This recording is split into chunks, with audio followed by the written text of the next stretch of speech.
გამარჯობა. დღეს ვეცდებით ჩაუღრმავდეთ თქვენ მიერ მოწოდებულ მასალას, ანალიტიკურ ტექსტს, სახელწოდებით საქართველოს საიდუმლო ანექსია. ეხლა, ეს ტექსტი საკმაოდ მძიმე საკითხებს ეხება რუსეთის მხრიდან შესაძლო ფარულ ანექსიას, დემოგრაფიულ ზეწოლას, პოლიტიკურ რისკებს. ჩვენი მიზანია უბრალოდ გავიგოთ, რა წერია შიგნით, რა არის ავტორის მთავარი არგუმენტები. მზად ხართ? დიახ, ნამდვილად. ეს სიმართლე გითხრათ, საკმაოდ დამაფიქრებელი საკითხავია. ძირითადი იდეა არის ის, რომ გარკვეული პროცესები საქართველოში, განსაკუთრებით რუსეთის მოქალაქეების შემოდინება, შესაძლოა რაღაც საფრთხეს უქმნიდეს ქვეყნის სუვერენიტეტს. ვნახოთ აბა რას ამბობს კონკრეტულად. და პირველივე რაც თვალში მხვდება, ეს არის რუსის ცნების განსაზღვრება.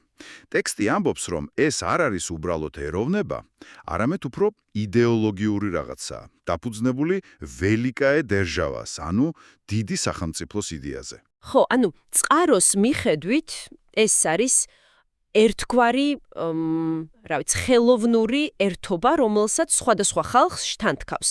წართმეული აქვთ ისტორია, ენა, რესურსები, მაგრამ მაინც რუსებად თვლიან თავს. და საკმაოდ რადიკალური განცხადებაც არის, რომ რელიგიის ფანატიკოსები მოსახლეობის 80% არიანო. ეს, რა თქმა უნდა, ავტორის სიტყვებია, როგორ უკავშირებს ამ იდეოლოგიას მათ ქცევას სხვაგან. ზუსტად მაგით ხსნის ავტორი, თუ რატომ არიან მისი აზრით სხვა ქვეყნებში მცხოვრები რუსები ნაკლებად დაინტერესებულები ადგილობრივი კულტურით. იმიტომ რომ ეს დიდი სახელმწიფოს მიცეცინაღმდეგება. ამბობს, რომ ენებს არ სწავლობენ, მაგალითად მოყავს ბრაიტონ ბიჩი, ისტორიული მაგალითები საქართველოშიც და ამავე ლოგიკით თითქოს არც ბოდიშს იხდიან თავიანთი ქვეყნის ქმედებებისთვის, რადგან სამშვიდობო მისიად თვლიან. სწორედ ამ ჭრილში განიხილავს ტექსტი საქართველოში მათ დასახლებას როგორც პოტენციურ საფრთხეს. გასაგებია, ეს იდეოლოგიური ფონი თითქოს საფუძველია იმისა, რასაც მერე ავტორი ქვეყნის დაპყრობის მექანიზმად აღწერს. ხო, რას ამბობს ამაზე? დიახ, ტექსტში არის აღწერილი ერთგვარი სქემა.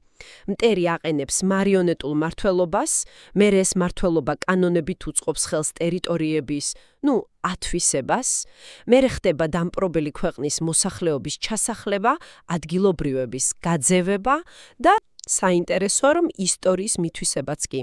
ხო, და თქვენთვის, როგორც ამ ტექსტის მკითხველისთვის, საინტერესოა, როგორ აკავშირებს ავტორი ამ ზოგად სქემას კონკრეტულად საქართველოს დღევანდელობასთან.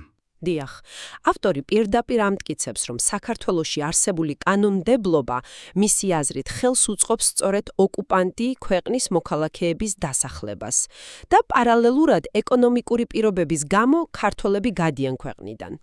ტექსტი ხაზს უსვამს, რომ რუსეთის მოქალაქეები კიდულობენ მიწას, ბიზნესებს, ბინებს, განსაკუთრებით ახალაშენებულ კორპუსებში.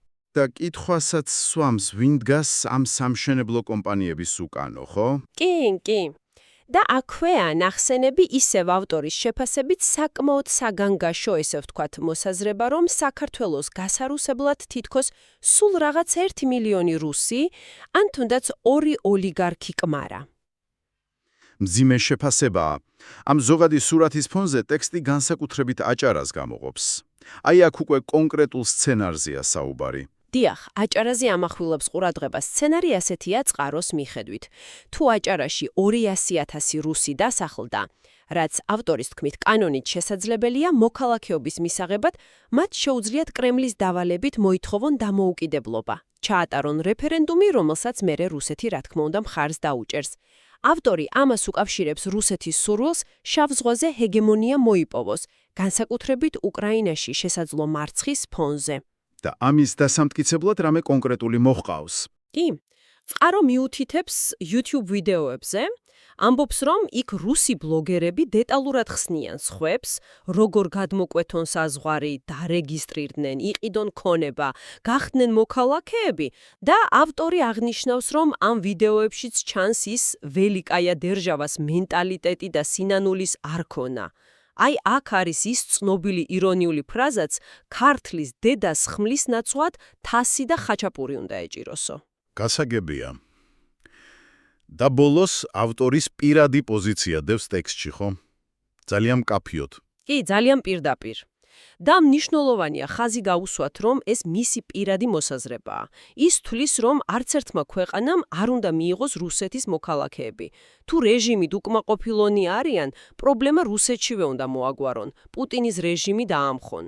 ტექსტი კი სრულდება ასეთი საკმაოდ ემოციური ძახილით. საქართველო იყიდება. გასაგებია. მოდით შევაჯამოთ მაშინ. ძირითადი არგუმენტები, რასაც ეს წყარო გვეუბნება. დიახ. ესე იგი, პირველი, რუსის როგორც იდეოლოგიური კონსტრუქტის თავისებული განსაზღვრება, მეორე, ამის ფონზე საქართველოში მიმდინარე პროცესების, დასახლება, კანონები, ეკონომიკა, ინტერპრეტაცია, როგორც ფარული ანექსიის მექანიზმი და მესამე, კონკრეტული საფრთხის სცენარი, აჭარის მაგალითზე. კიდევ ერთხელ ვამბებთ, ეს არის თქვენ მიერ მოწოდებულ წყაროში წარმოდგენილი ხედვა.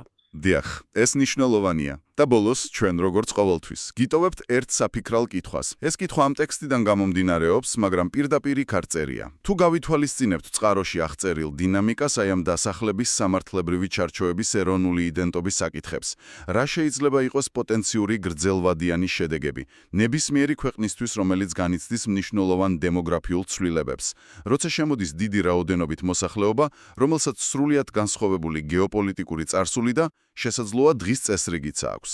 დაფიქრით ამაზე, მადლობა რომ დღეს ჩვენთან ერთად იყავით.